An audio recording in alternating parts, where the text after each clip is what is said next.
Right on time. I myself only arrived moments ago. Did you enjoy your visit to the Jade Chamber? It was so big and pretty and expensive. Paimon's never seen such a fancy schmancy place before. Indeed. It's second to none in all of Liyue. Then you met with Ningguang, I trust? What did you talk about with her? She's super rich and so generous. Paimon thinks she's very friendly. Yeah, her take on Ningguang is quite different from Paimon's. She thinks that even the tactless Yuheng is more trustworthy than her. Oh, so you also met with Keqing then? What did she have to say? She said the time of the Adepti has long passed. If even the Liyue Qixing don't want to face that truth, then what future is there for Liyue?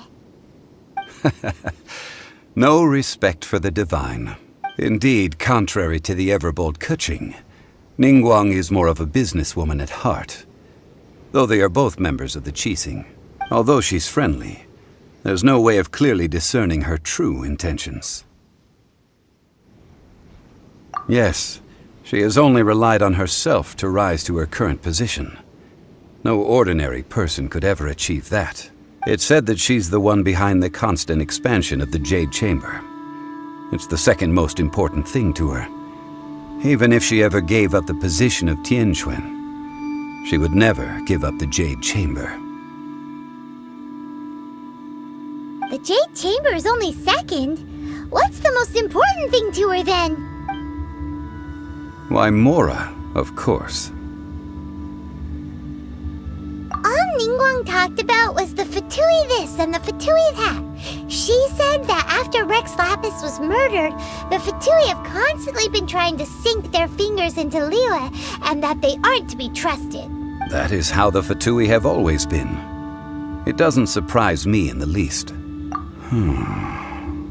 No matter what they may be planning, you must be careful when dealing with the Fatui. Always be on your guard. So, is there anything we need to get for the rite of parting in Dihua Marsh? Yes, as a matter of fact, there is. Today, we'll be gathering wild glaze lilies. Glaze lilies? But why did we come all the way out here? Doesn't the garden in Yujing Terrace have some? Even Qingse Village has glaze lilies. Oh, right!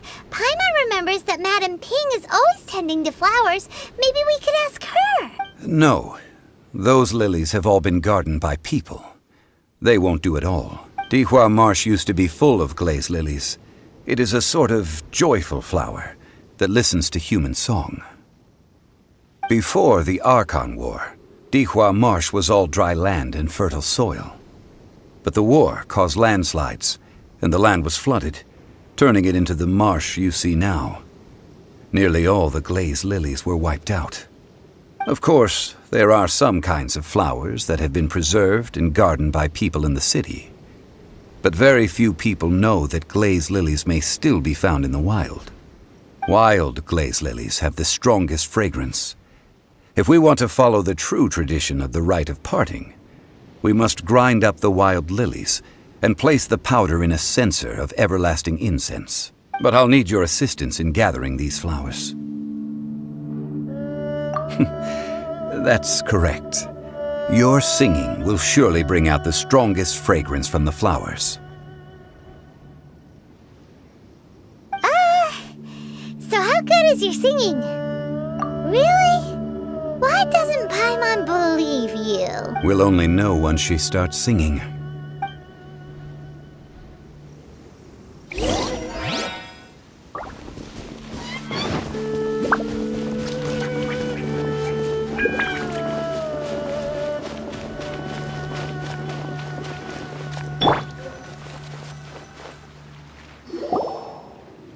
It's time to sing, whenever you're ready.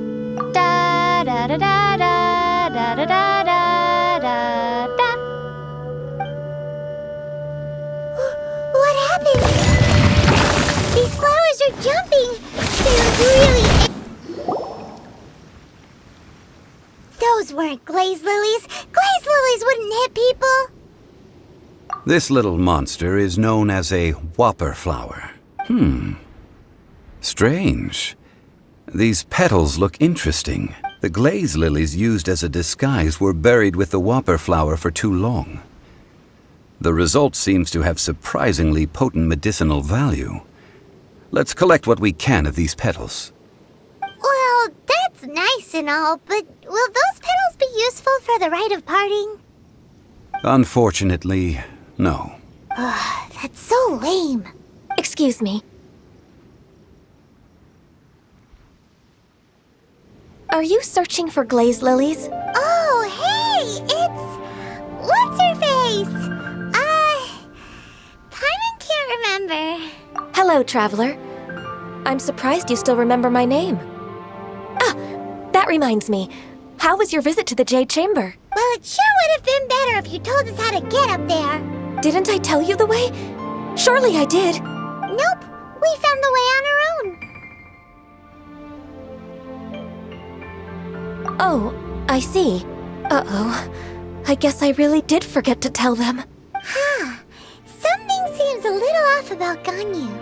She's acting different from the first time we met. Where's her serious attitude now? Ah, well, I met you at that time as an emissary of the Tianquan. But now, I am simply out on a stroll to see the flowers. You came all the way out here to see the flowers? Why not just enjoy the gardens of the city? Yujing Terrace is where Rex Lapis parted from this world. If I strolled through those lonely gardens now, I wouldn't be able to bear it. Whenever my duties take me near Yujing Terrace these days, I draw the windows to block my view of the gardens. Oh, sorry, we shouldn't have brought it up. No, it's quite all right. I just haven't processed my emotions yet. When the Archon War came to its end 2,000 years ago, the first iteration of the Seven would gather in Liyue and drink with Rex Lapis. But 5 of those original 7 had already passed before Rex Lapis. It's truly a changing of the guard. Yes, now that the spirit of Rex Lapis has returned to the heavens, only Barbados of Mondstadt remains of the first 7. The other 5, including Inazuma's Raiden Shogun, are no longer the same friends from 2,000 years ago. Of the current 7 Archons, the youngest is Sumeru's God of Dendro. He is merely 500 years old, whereas Rex Lapis was more than 6,000 years old at the time of his passing. This means that Liyue had been under Rex Lapis's rule from the moment it was first founded 3,700 years ago. The city has never had to bid farewell to its deity. So what do you think of this farewell? Huh? This is a little sudden. As a mortal, I've never dared to imagine a Liyue without Rex Lapis. But as an Adeptus, I think I will eventually come to grips with reality. Since Rex Lapis has passed, the time of Liyue's contract with the gods and Adepti has now reached its end. Huh? Did you just say, as an Adeptus? Yes, I am a mix of human and Qilin. Adeptus blood flows through my veins. I fought for Rex Lapis and the city of Liyue during the Archon War. After the war ended, I signed a contract with Rex Lapis and took the position as secretary for the Qixing. I've continued those duties to this very day. Well, let's save that conversation for another day. You say that you are here looking for glaze lilies? I also know where wild glaze lilies can be found. See, I've just picked one myself. Here, you may have it if you wish. We dare not refuse it. Oh, so did you sing a song before you picked the lily? Indeed, I did. I know this tradition well. In fact, I sang a local Liyue ballad to it. Wow, so you really know your stuff, too. Thanks, Ganyu. No, it is you who I should be thanking. If not for this chance meeting, I never thought that I would be able to contribute to the upcoming farewell for our ancient lord. If you would excuse me, I should return to my work now. Good luck. And that just about does it. Our preparations for the rite of parting are mostly finished. Given the ease of picking glaze lilies, I think this was a fitting end to our tasks, in more ways than one. Yeah, Paimon can already imagine him starting a business in Liyue. I've had enough ventures in my life already. Beginning a new undertaking is always difficult at first, and requires no small amount of effort. And once business is at full steam, the stress of it all only wears away at you over time, so you must be careful to take the time to step back and re-examine yourself. If left unchecked, the wear and tear on your heart may go well past mending. Wow. See? Zhongli sounds like he's already seen it all. Alright, I think it's about time we head back to Liyue Harbor now.